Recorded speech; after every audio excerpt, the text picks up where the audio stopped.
Hey, it's Lachelle. And it's Andrew. Today we're going to be talking about how to find your ideal customer. All right, so finding your ideal customer is important whenever you want to promote your product or service. It's important that you know who needs your service and who you can provide your product or service to. And this is important to kind of help you in some of the decisions you need to make regarding budget, knowing what things that you want to invest in that will be able to accomplish your goals with reaching that ideal customer.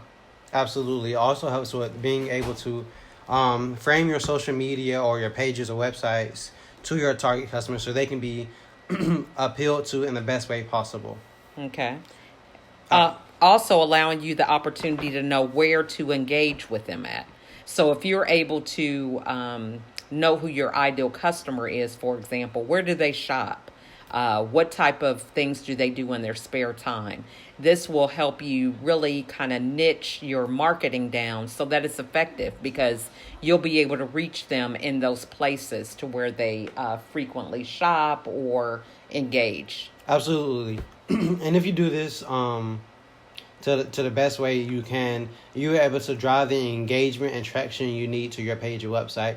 People that can understand what you're talking about or who know your product or service best are more likely to comment on, react to, and basically share your content. It's important that you find your target audience so your brand or page can feel like a community rather than a marketplace or somewhere to just shop. Yeah. And, one of the things also is being able to adjust to the trends within your industry. So you're able to create opportunities to do research with your audience through polls or different feedback that you can get regarding maybe different service options that you want to participate in, or transferring some of your services from person to person to digital, or really being able to gauge that for your specific market, because just because there may be a trend for digital marketing, that may not work with your ideal customer. So we just can't get on the trend of everybody's bandwagon, because that may not be specific to our particular audience. Right. Also, once you understand your ideal customer, it makes it easier to market your product or services. You'll know what to say. You'll know how to phrase what you're saying. You know what pictures to use. You know when to post your content. You know where to post it. Once you understand your ideal customer, it provides a pathway for your market strategy to follow. You kind of just have to lay the stones. Yeah, so that is really important in terms of just being able to take the stance as you really can become an expert. You can really begin to talk in a method that makes your customer feel that you are engaging directly to them one-on-one. You are saying the things that they are thinking about, or really dealing with the pressure and pain points that they may be struggling with. And so you want to be able to create that type of relationship so that they begin to trust you and they begin to look to you as the expert and being the one that's able to allow them to get the insight they need in order to overcome their problems that they're faced with.